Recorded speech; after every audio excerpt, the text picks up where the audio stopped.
నమస్తే, this is also welcome to our channel. ఈ రోజు మనతో పాటు సీనియర్ జర్నలిస్ట్ దాము బాలాజీ గారు ఉన్నారు. వారితో మాట్లాడతాం. నమస్తే సార్. నమస్తే. సార్, అమెరికాలోని హత్యలు అంటే మనం రెగ్యులర్ గా గన్ కల్చర్ ఉంది అని అది చూస్తూ ఉన్నాం. సో ఈ పర్సనల్ అఫైర్స్, పర్సనల్ ఇవి కూడా హత్యలకు దారి తీస్తూ ఉన్నాయి. సో రీసెంట్ గా 27 years అమ్మాయి హత్యకు గురైంది అని అందులో కొంచెం సస్పెన్స్ కూడా కనిపిస్తూ ఉంది. సో అసలు ఏంటి సార్ అప్డేట్? అమెరికాలో హైదరాబాద్ అమ్మాయి నిఖితా గుడిసాల ఆమె హత్యకు గురైంది. అయితే ఆమె చంపింది ఎవరు, ఎందుకు చంపారు, మోటివ్ ఆఫ్ మర్డర్ ఏంటి, ఈమె అక్కడ ఏం చేస్తుంది, వాళ్ళ పేరెంట్స్ ఏం చెప్తున్నారు, అక్కడ అమెరికాలో పోలీసులు ఏం చెప్తున్నారు, ఈ చంపిన అతన్ని కూడా ఎలా పట్టుకున్నారు, ఇప్పుడు అతన్ని అమెరికాకు తీసుకెళ్తారా, అతని పరిస్థితి ఏంటి, లీగల్ యాంగిల్ ఏంటి, అట్లాగే అమ్మాయిని డెడ్ బాడీని తీసుకొచ్చే ఒక ప్రయత్నాలు ఎలా ఉన్నాయి, ఈ విషయాలన్నీ మనం మాట్లాడుకుందాం. సో ఈ అమ్మాయి పేరు నిఖితా గుడిసాల. వీళ్ళది లాలాగూడ, హైదరాబాద్లో సికింద్రాబాద్లో లాలాగూడ ఉన్న విజయపురి కాలనీ.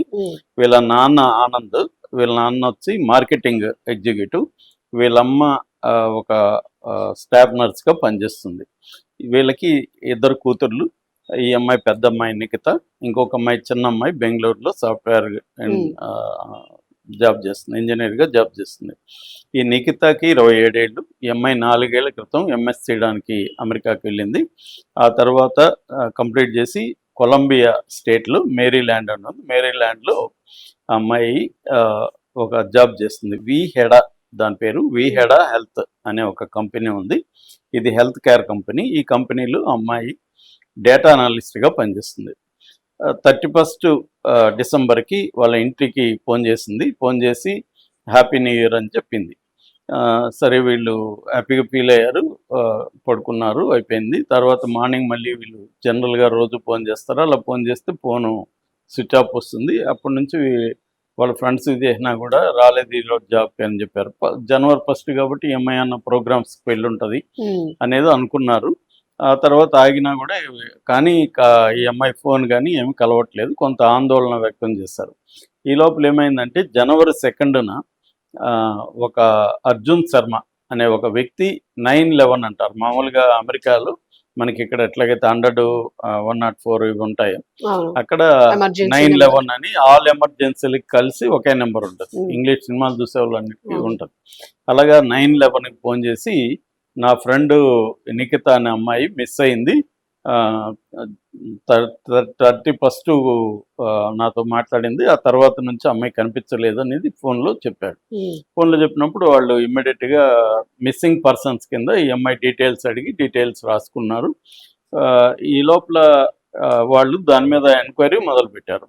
అయితే ఆ తర్వాత ఇతన్ని ట్రేస్ చేస్తే తను దొరకలేదు. వాళ్ళకి దొరకపోయేసరికి వాళ్ళు ఏమయ్యాడు ఏందని చూస్తే 2nd ఇతను కంప్లైంట్ ఇచ్చాడు కదా, అదే రోజు ఇతను వాషింగ్టన్లో డల్లెస్ ఇంటర్నేషనల్ ఎయిర్పోర్ట్ నుంచి ఇండియాకి వచ్చేసినట్టుగా వాళ్ళకి అర్థమైంది. ఎందుకంటే అతను ఫోను ఇవన్నీ ట్రేస్ చేస్తారు, వాళ్ళ దగ్గర టెక్నాలజీ ఉంటుంది కాబట్టి ఇతను ఇండియాకి వెళ్ళిపోయినట్టు ఇది వచ్చింది. దాంతో వాళ్ళకి డౌట్ వచ్చింది.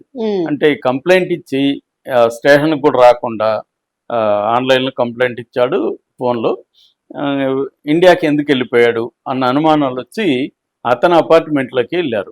అతని అపార్ట్మెంట్ కూడా అక్కడ మేరీల్యాండ్లోనే ఉంటుంది అనమాట.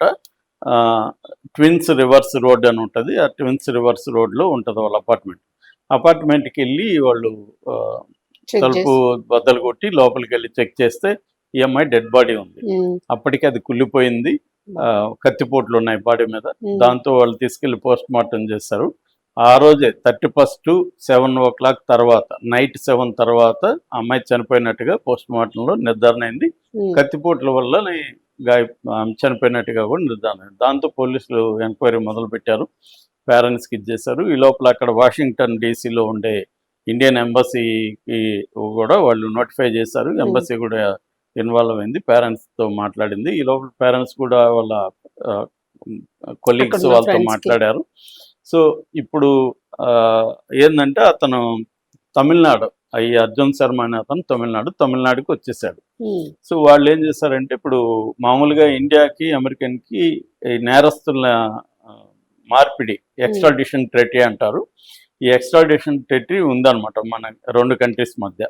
ఆ ఎక్స్ట్రాడిషన్ ట్రీటీ ఉన్నప్పుడు ఏంటంటే ఒక దేశంలో క్రైమ్ చేసి ఇంకో దేశానికి వెళ్తే ఆ దేశంలో మనం కానీ మాట్లాడితే వాళ్ళు అతన్ని మనకు అప్పగిస్తారు. అయితే దానికి అంత ప్రొసీజర్ పడుతుంది. మొత్తానికి వాళ్ళు ట్రేస్ చేశారు, ఇతను ఎక్కడ తమిళనాడులో ఉన్నాడు కాబట్టి తమిళనాడు పోలీసుల ద్వారా అతన్ని అయితే పట్టుకున్నారు. పట్టుకుంటే అతను పోలీసులకి ఏం చెప్పారంటే నాకు చెయ్యి గాయమైంది, నేను అందుకనే అర్జెంటుగా రావాల్సి వచ్చింది, సో ట్రీట్మెంట్ ఇక్కడ తీసుకుందామని వచ్చానని చెప్పాడు. కానీ అది పోలీసులు నమ్మట్లేదు. ఎందుకంటే అతను చంపేసి వచ్చినాడు అనేది అతని అపార్ట్మెంట్లో ఉంది, అతనే కంప్లైంట్ ఇచ్చాడు, క్లియర్ గా అతనే చంపాడు అనేది ఇప్పటి వరకు అయితే పోలీసులు ఉంది. సో ఇతని మీద వాళ్ళు ఇప్పుడు అక్కడ హోవర్డ్ కౌంటీ పోలీస్ అంటారు, ఈ ward council first degree murder and second degree murder అని పెట్టారు. అంటే వాళ్ళకి డిగ్రీ ఉంటుంది అనమాట. ఫస్ట్ డిగ్రీ మర్డర్ అంటే విత్ ఇంటెన్షన్, ముందుగానే ప్లాన్ చేసుకుని ప్రీ ప్లాన్డ్గా చంపడాన్ని ఫస్ట్ డిగ్రీ మర్డర్ అంటారు. సెకండ్ డిగ్రీ మర్డర్ ఏమో ఇంటెన్షన్ కాకుండా అప్పటికప్పుడు గొడవ కానీ ఇంకొకటి జరిగి ఇంపల్సివ్ గా మర్డర్ జరిగితే దాన్ని సెకండ్ డిగ్రీ మర్డర్ అంటారు. సో ఈ 2 అతని మీద చేశారు. అది కాకుండా ఈ అమ్మాయి దగ్గర ఈ అమ్మాయి అకౌంట్ నుంచి $3,500 కూడా అతను డ్రా చేసినట్టుగా కూడా పోలీసులు ఫైండ్ అవుట్ చేశారు. అంటే దాదాపు 4 లక్షలు మన కరెన్సీలో అతని అకౌంట్ అమ్మాయి అకౌంట్ నుంచి తీసుకున్నట్టుగా కూడా ఉంది. దానికి సంబంధించి థెఫ్ట్ కేసు కూడా పెట్టారు. సో పోలీసులు మాత్రం ఏమంటున్నారంటే వీళ్ళిద్దరూ ఇంతకుముందు బాయ్ ఫ్రెండ్ గర్ల్ ఫ్రెండ్ ఒకే ప్లాట్ లో, అంటే ఈ అర్జున్ శర్మ ప్లాట్ లోనే ఆ అమ్మాయి కూడా ఉండేది. సో ఇద్దరు ఒకప్పుడు అఫేర్ లో ఉండేవాళ్ళు, తర్వాత విడిపోయారు అనేది పోలీసులు చెప్తున్నారు. అయితే మోటివ్ క్లియర్ గా అయితే పోలీసులు చెప్పట్లేదు. అంటే ఇతను చంపడానికి మోటివ్ ఏంటి అనేది ఇంకా క్లియర్ గా లేదు. అతన్ని ఇంకా పోలీసులు విచారించాల్సి ఉంది. ఇప్పుడైతే విచారణ అయితే కొనసాగుతుంది. ఇతని మీద కేసు పెట్టారు కాబట్టి ఇతను అమెరికాకి తీసుకుపోయేదానికి సంబంధించిన లీగల్ ప్రొసీజర్ అంతా కూడా జరుగుతోంది. ప్రజెంట్ అయితే అతను తమిళనాడులో జైల్లో అయితే పెట్టారు అతన్ని. ఇప్పుడు అక్కడి నుంచి ఇతను అమెరికాకి తీసుకెళ్ళాలి, ఎందుకంటే అక్కడ మర్డర్ జరిగింది, క్రైమ్ అక్కడ జరిగింది కాబట్టి. ఆ ప్రాసెస్ మేబీ 15 to 1 month పట్టచ్చు అని చెప్తున్నారు. ఇటు వీళ్ళ తల్లిదండ్రులతో మీడియా మాట్లాడితే తల్లిదండ్రులు ఏం చెప్తున్నారంటే అసలు మా అమ్మాయికి బాయ్ ఫ్రెండ్ ఎవరు లేరు, ఇతను బాయ్ ఫ్రెండ్ కాదు, గతంలో ఇతను రూమ్మేట్ మాత్రమే. అక్కడ అమెరికాలో ఏంటంటే ఒకే కాస్ట్ ఆఫ్ లివింగ్ ఎక్కువ కాబట్టి ఒక్కొక్కసారి 3-4 అబ్బాయిలు అమ్మాయిలు కలిసి కూడా వచ్చేస్తారు. ఇక్కడ కూడా ఇప్పుడు కో లివింగ్ అనేది వచ్చేసింది. సో అలాగా అక్కడ కో లివింగ్ లో ఉన్నది తప్ప అతనితో ఏ రకమైన సంబంధం లేదు. ఈ మర్డర్ కి రొమాంటిక్ యాంగిల్ ఏమీ లేదు, కేవలం డబ్బు కోసమే అతను మా అమ్మాయి చంపాడు. ఎందుకంటే అతను గతంలో కూడా అందరి దగ్గర అప్పులు చేశాడు, అతనికి స్టేబుల్ జాబ్ లేదు, అందరి దగ్గర అప్పులు చేసేసి తప్పించుకుని తిరుగుతున్నాడు.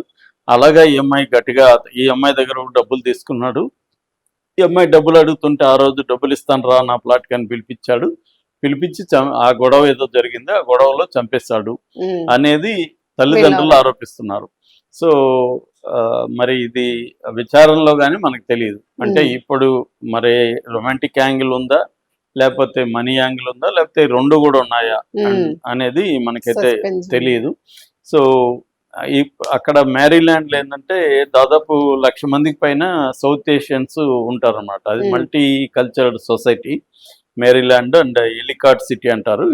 ఈ 2 కొలంబియాలో ఎక్కువగా సౌత్ ఏషియన్ కమ్యూనిటీ ఉంటారు. ఇక్కడ ఏమవుతుందంటే మనకి అమెరికాలో ఉన్న ఇండియన్స్ లో 2 రకాల ప్రధానంగా బ్రాడ్గా, ఒకటి అక్కడున్న అమెరికన్స్ కావచ్చు, లేకపోతే అమెరికన్ బ్లాక్స్ కావచ్చు, వాళ్ళ నుంచి రేషియల్ డిస్క్రిమినేషన్ కావచ్చు, లేకపోతే క్రైమ్ కావచ్చు చేయడం. చాలాసార్లు అక్కడ బ్లాక్స్ నైబర్హుడ్స్ కానీ దగ్గరగా ఉంటే అక్కడ క్రైమ్ రేటు ఎక్కువగా బ్లాక్స్ ఇన్వాల్వ్ ఉంటారు. వాళ్ళు మన వాళ్ళని చంపేయడం రకరకాల కారణాలతో, అసలు పెద్ద కారణాలు కూడా అవసరం లేదు. ఆ మధ్య ముస్లిం చంపేస్తారు, లేడీని దారుణంగా చంపేస్తారు. తర్వాత ఓవర్టేక్ చేస్తే కూడా చంపేసిన సందర్భాలు ఉన్నాయి. ఆ మధ్య ఓవర్టేక్ చేస్తే తెలుగు వాళ్ళు తరుముకుంటా వచ్చారు. కొడుకు తండ్రి ఉన్నారు, తండ్రి ఇక్కడ నుంచి వెళ్ళాడు, కొడుకేమో స్పీడ్గా ఇంట్లోపలికి వెళ్ళి తలుపేసుకోగలిగాడు, తండ్రి వేసుకోలేకపోయాడు, తండ్రి వెనకబడితే తండ్రిని కాల్చేసి చంపేశారు. అలాంటి సంఘటనలు బోల్డ్ జరుగుతున్నాయి అన్నమాట. రెండవ ఆస్పెక్ట్ ఏమంటే మనవాళ్ళే మనవాళ్ళని చంపడం, అక్కడ ఉన్న ఇండియన్స్ ని చంపడం. ముఖ్యంగా శ్రీలంకకి అక్కడ భద్రత తక్కువగా ఉంది, ఎందుకంటే వీళ్ళు ఒంటరిగా ఉంటారు. ఇప్పుడు ఈ అమ్మాయి ఉంది, అక్కడ ఎవరు బంధువులు కానీ ఎవరు ఉన్నట్లేరు.